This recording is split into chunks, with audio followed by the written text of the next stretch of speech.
Cheers.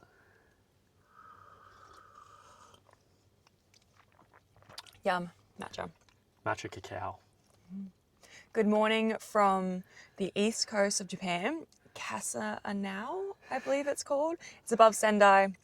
It is a beautiful bay area. We're in a roadside station where we can park overnight for free. In Japan, it's amazing. There's toilets, there's shops. It's so good. One of the best things about Japan. Van life for sure. If you want to see more about our travels, please follow our Instagram at Barefoot Boaties, where we post all about everything we're doing. Today we're talking about the law of rhythm and the universal law of rhythm. And we've been experiencing that a lot for us on this trip.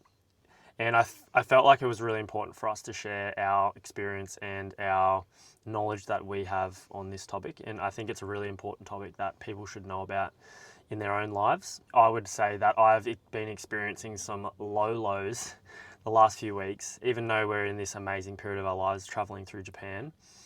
However, I felt like the last week I've had this inward expansion, and that has come from these like low lows. I feel like it's really important to know that if you're in a period of your life where everything seems challenging, you don't know if you're going to make it through that period, to know that maybe there's some cosmic thing happening, some like universal energy shift happening for you, and that everything will shift in that positive direction. However, it's important to stay strong and know that that period is kind of necessary in a sense. And being a self-master is really important for that, hey? Yeah, so for people who don't know, the law of rhythm is a Hermetic principle. So it means that there's always going to be a rhythm of life, that there are ups and downs, ebbs and flows, and a master can see that that law is happening in the universe. There's another level to manifestation where how much you actually play into that law of rhythm, because if you think that there's going to be really, really high highs and really low lows, that manifestation creates that in your experience. So how much you manifest it is up to you. As we know, you create your own reality, but the law of rhythm does exist for everyone.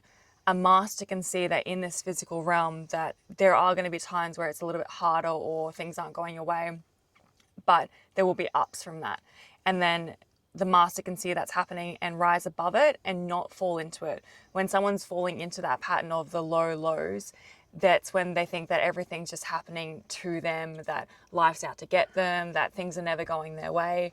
And realistically, that is a reflection of the universal law of rhythm, as well as your own manifestations, because our own thinking patterns get us into those downward patterns, our own spirals get us down. So when something starts going a little bit wrong, potentially on that law of rhythm, then we kind of fester there and we go lower and lower because we think everything's wrong happening to us. So the master will see that that's happening, catch it and say, no, I'm not going to fall into this law of rhythm. I can see that's going to happen that way. I'm going to rise above it. Or when it's happening to them and it's going down, then they're not, taking it super personally, because the universe is just, it's doing its universal laws. It's happening to everyone. It happens to nature. We think of the seasons. It happens to animals. We think of hibernation. And it's just another part of life. Yeah, it ties in a lot with polarity. So we have masculine, we have feminine, we have positive, we have negative.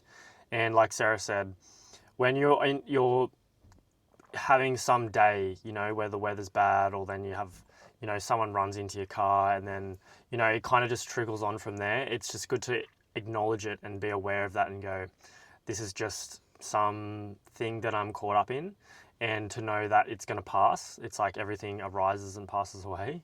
And it's important to know that that positive stuff is coming.